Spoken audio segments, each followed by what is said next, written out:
व्रत विधि। इस व्रत को करने वाला कथा के पूर्व कलश को जल से पूर्ण भरे, उसके ऊपर गुड़ व चने से भरी कटोरी रखे। कथा कहते व सुनते समय हाथ में गुड़ और भुने चने रखे। संतोषी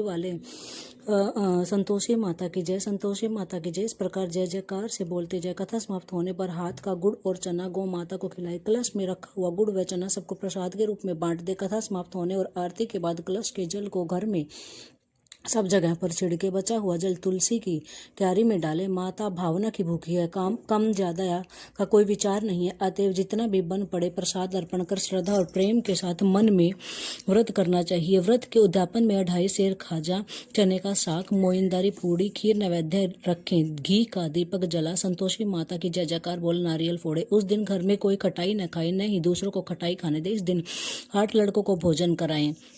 शुक्रवार व्रत कथा। एक समय की बात है, एक नगर में कायस्थ ब्राह्मण और वैश्य जाति के 3 लड़कों में परस्पर गहरी मित्रता थी। वह तीनों का विवाह हो गया। ब्राह्मण और कायस्थ के लड़के का गौना भी हो गया, परंतु वैश्य के लड़के का गौना नहीं हुआ था। एक दिन कायस्थ के लड़के ने कहा, हे मित्र, तुम मुकलावा करके अपनी स्त्री को घर क्यों नहीं लाते? स्त्री के बिना घर कैसे बुरा लगता है।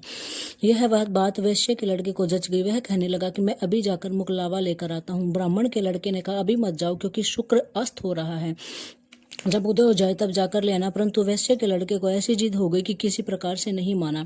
जब उसके घर वालों ने सुना तो उन्होंने भी बहुत समझाया, परंतु वह किसी प्रकार से नहीं माना और अपने ससुराल चला गया। उसको आया हुआ देखकर ससुराल वाले भी चकरा गए। जामाता का स्वागत सत्कार करने के बाद उन्होंने पूछा कि आपका कैसे आना हुआ? वैश्य पुत्र कहने लगा कि मैं पत्नी को विदा कराने के लिए आया हूँ। ससुराल वालों ने भी उसे बहुत समझाया कि इन दिनों शुक्र अस्त है, उदय होने पर ले जाना, परंतु उसने एक भी बात नहीं सुनी और अपनी पत्नी को ले जाने का आग्रह करता रहा। जब वह किसी भी प्रकार न माना तो उन्होंने लाचार होकर अपनी पुत्री को विदा कर दिया। वैश्य पुत्र पत्नी को एक रथ में बैठाकर अपने घर की ओर चल पड़ा। थोड़ी दूर जाने के बाद मार्ग में उसके रथ का पहिया टूटकर गिर गया और बैल का पैर टूट गया। उसकी पत्नी भी गिर पड़ी और घायल हो गई। अब आगे चले तो रास्ते में डाकू मिले। उसके पास जो धन, वस्त्र तथा आभूषण थे वह सब उन्होंने छीन लिए।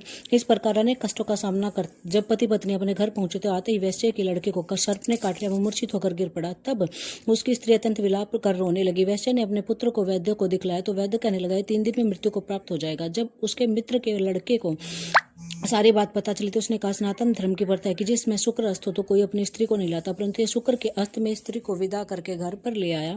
इस कारण सारे विघ्न उपस्थित हुए। यदि यह दोनों ससुराल वापस चले जाए और शुक्र के उदय होने पर पुनः वापस आए तो निश्चय विघ्न टल सकता है। सेठ ने अपने पुत्र और उसकी पत्नी को शीघ्र ही उसका ससुराल वापस पहुंचा दिया। वहां पहुंचते वैश्य पुत्र की मूर्छा दूर हो गई और साधारण उपचार से सर्प विष से मुक्त हो गया। उसके दामाद को